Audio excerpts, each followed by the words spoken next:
Baik, penanya bernama Rahlah Is kat sini.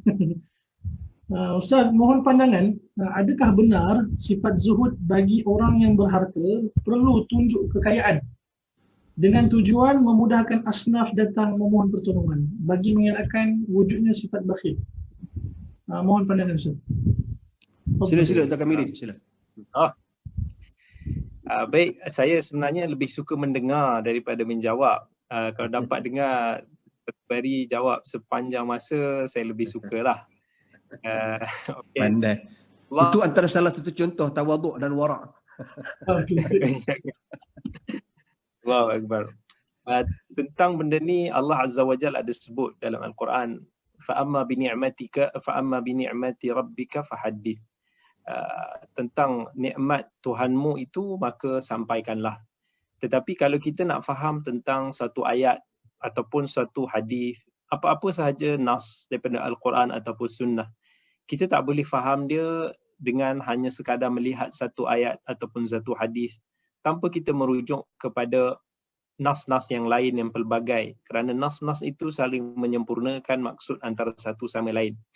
Kalau kita memahami Allah suruh sampaikan nikmat yang kita ceritakan, nikmat yang Allah berikan kepada orang lain, adakah itu boleh dilakukan tanpa piawaian ataupun tanpa guideline yang telah Allah Azza wa Jalla tentukan? Sudah tentu tidak, sebab dalam bab untuk nak berkongsi nikmat, nak pamerkan nikmat yang ada kepada orang lain itu hakikatnya tidak salah jika ada maslahat-maslahat yang tertentu dan jika kita boleh menjaga diri kita daripada perkara-perkara yang telah dilarang oleh Allah Azza wa Jal, dan yang paling susah sekali adalah hati kita. So kalau orang tanya kepada saya, apakah ujian yang paling berat sekali untuk ustaz, yang ustaz mungkin terima dalam hidup, saya akan kata ujian hati. Sebab ujian hati ini kita nampak macam mudah. Ujian hati ini tidak melukakan diri kita. Ujian hati ini tidak membuatkan badan kita ini lebam-lebam. Tetapi ujian hati ini akan membuatkan kita ini mudah untuk nak terpesong daripada jalan Tuhan. Sebab tu Nabi SAW selalu berdoa kepada Allah, Ya muqallibal qulub, thabbit qalbi ala dinik. Wahai Tuhan yang membulak-balikkan hati, tetapkanlah hati aku ini di dalam agama kamu. Dalam kita nak buat amal saleh pun sama. Ada amalan yang kita rasakan tak salah di sisi agama. Contohnya dalam bersedekah. Nabi SAW dalam Al-Quran Allah sebut, In tubdus sadaqati fa ni'immahi, wa in tukhfuha wa tu'tuha al-fuqara fahuwa khairul lakum. Kalaulah kamu nak menzahirkan sedekah itu, maka tak ada masalah. Tetapi kalau kamu dapat menyembunyikannya, itu lebih baik bagi kamu. Maksudnya lebih selamat bagi kamu. Kerana apa? Dalam setiap daripada amal saleh, pasti akan ada iblis yang akan datang untuk nak menyelitkan bisikan ataupun hasutan yang sangat-sangat halus yang kadang-kadang kita tak perasan. Yang iblis ni datang dalam bermacam bentuk, dan sebab tu kalau kita baca buku Talbisu Iblis yang dikarang oleh Al-Imam Ibn Jauzi rahmatullahi alaih, tengok topik-topik yang ditulisnya. Talbisu Iblis terhadap para ulama, talbisu Iblis terhadap ahli hadis, talbisu Iblis terhadap para fuqaha, talbisu Iblis terhadap para penceramah, talbisu Iblis terhadap para pencerita, talbisu Iblis kepada orang-orang yang berharta, talbisu Iblis kepada orang yang banyak buat amal saleh. Yang terlampau banyak kalau kita tengok cabang-cabang hasutan iblis yang bila kita baca tu subhanallah, kita ini kadang-kadang tak perasan. Kita nampak benda itu macam baik, benda itu harus boleh dilakukan oleh syarak.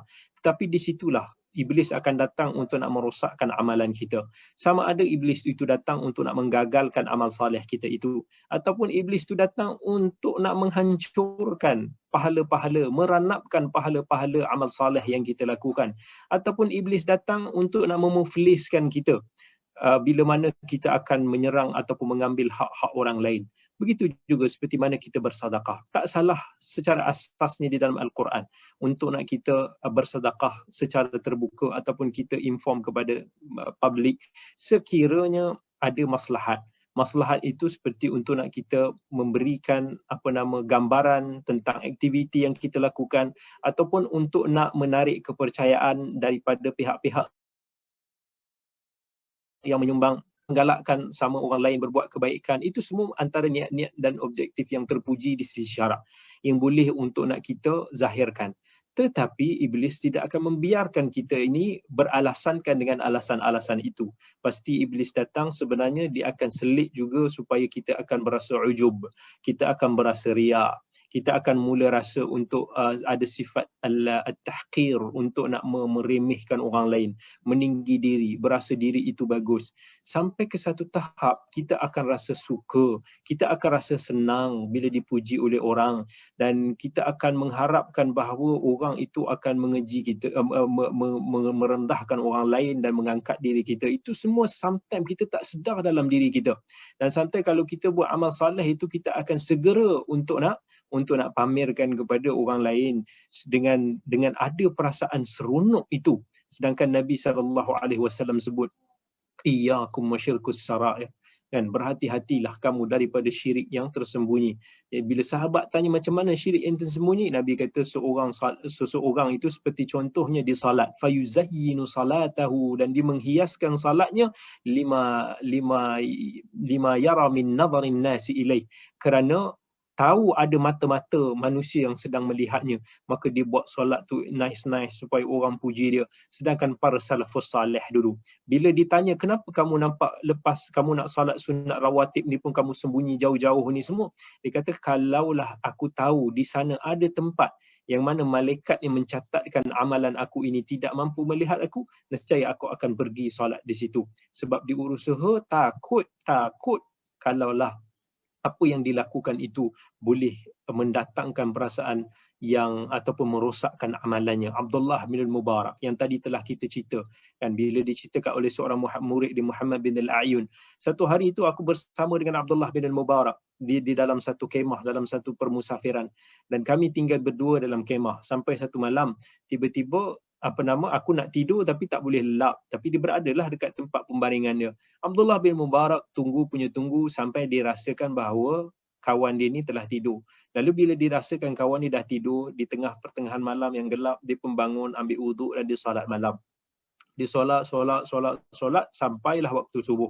Kawan dia tu pula hanya perhati je apa yang dilakukan Abdullah bin Mubarak, tanpa dia bergerak, dia tak tanya, dia tak tunjuk yang dia tak boleh tidur. Sampai Abdullah bin Mubarak dia dah masuk subuh, dia kejut kawan dia ni. Tapi Abdullah bin Mubarak ni, bayangkan dia nak cuba sembunyikan amalan ni, dia buat kat kawan dia macam muka yang dia baru sahaja bangun tidur, supaya kawan dia tak perasan yang dia ni baru sahaja melakukan salat malam ataupun sembahyang malam dia lakukan salat malam. So bila dia kejut kawan dia bangun subuh, kawan dia pun kata aku tak tidur pun. So Abdullah bin Mubarak ni dia punya terkejut sampaikan dia merajuk marah pada kawan dia, sebab kawan dia tahu yang rupanya dia bangun solat malam. Dia rasa macam kalau kita rasa benda tu tak ada apa, mungkin kalau kita akan rasa gembira, sebab akhirnya kawan aku tahu ya aku ni bukan hanya tidur malam, tetapi aku juga rajin sebenarnya. Tetapi tengok para salafus salih dulu, dia boleh merajuk dengan kawan dia sebab dia rasa macam kawan dia tu akan menjadi penyebab untuk amalan dia, solat malam dia runtuh, sebab dia takut datang timbul dalam diri dia sifat ujub. Dia rasa kagum pada diri sendiri ataupun takut muncul perasaan riak, sebab benda itu sukar untuk nak kita jaga kalau kita tak ada mujahadatun nafs, kita tak ada latihan yang berterusan nak memperkuatkan iman kita dalam bab itu. Sebab tu apa-apa kita cuba untuk nak, yang penting manusia tak akan tahu apa yang kita lakukan. Manusia akan nampak apa yang zahir, apa yang kita pamerkan, apa gambaran yang kita letak. Itu saja apa yang manusia akan judge kita. Di dunia ni manusia boleh kata kita alim, di dunia ini manusia boleh kata kita dermawan, tetapi hakikatnya Allah Azza wa Jalla yang tahu. Afala ya'lamu idza bu'ithira ma fil qubur wa hussila ma fis sudur. Kan, bila kita dah dibangkitkan dekat kubur nanti, segala apa yang ada dalam diri kita yang sebenar ni Allah akan bongkar, Allah akan singkapkan. Dalam hadis riwayat Muslim, menerusi hadis Abi Hurairah, inna awalan nas yuqda yaumal qiyamah, 3 golongan yang pertama akan dihisap oleh Allah. Kalau bukan golongan orang yang dikatakan alim di dunia, yang dikatakan dermawan di dunia, yang dikatakan sebagai mujahid dunia, inilah 3 golongan yang akan dihisap oleh Allah. Semua ni kata kami dulu dekat dunia beramal kerana-Mu ya Allah, aku buat ni kerana-Mu ya Allah. Manusia semua admit benda itu semua, tetapi Allah tahu. Allah kata kamu tipu, kamu dulu dermawan, kamu dulu rajin bersedekah sebab kamu nak orang puji kamu sebagai dermawan, kamu dulu duk mengaji belajar rajin, duk itu ini, sebenarnya kamu nak orang puji kamu sebagai alim, dan kamu pula dulu berani duk pergi berjuang ni bukannya sebab kamu nak berjihad fisabilillah, tapi kamu nak tunjuk kat orang supaya orang boleh puji kamu sebagai pejuang, kamu ini berani. Maka ketiga-tiga golongan ni akan diheret dan dicampakkan oleh Allah Azza wa Jal. Itu yang paling kita bimbang dan kita khawatir. Kita di dunia ini, manusia ni nak puji ni kita boleh sukalah. Tetapi sekiranya itu yang kita inginkan di dunia, Allah akan bagi kat dunia. Kalau kita nak kat dunia orang puji kita sebagai alim, boleh, Allah akan bagi. Kalau kita kat dunia ni orang puji kita sebagai dermawan, kita ini rajin buat itu, tolong itu dan ini, Allah akan bagi. Man kana yuridul hayatad dunya wa zinataha nuwaffi ilaihim a'malahum fiha wa hum fiha la yubghasun ulaika alladhina laysa lahum fil akhirati illa an-nar wa habita ma sana'u fiha wa batilun ma kanu ya'malun. Itu yang kita tak mahu dekat dunia ni. Kalau itu yang kita nak, Allah akan bagi, tapi dekat akhirat nanti semua amalan kita itu akan jadi terbatal, sia-sia belaka.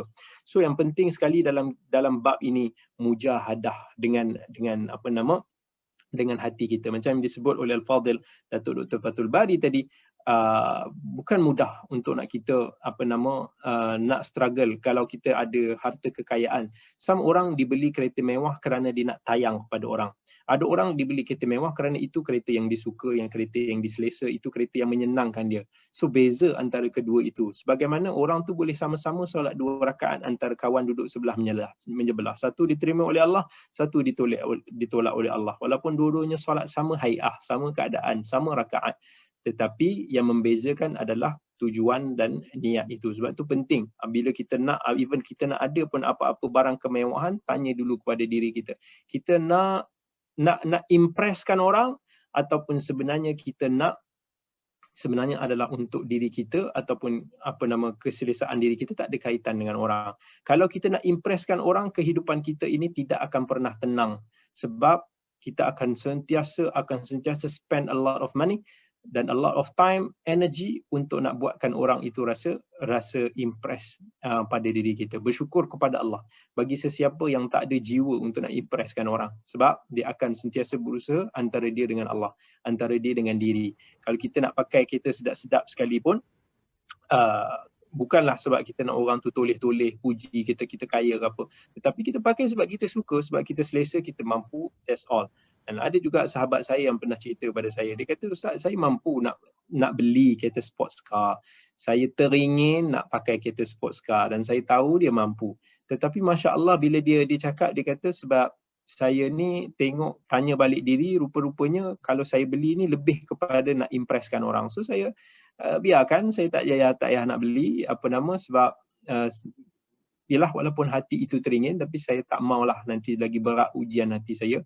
So dia pilih untuk nak tinggalkan, sebab dia rasa dia dah ada cukuplah kenderaan yang boleh dia nak pakai, keselesaan dalam hidup dia. Alhamdulillah, wallahu alam.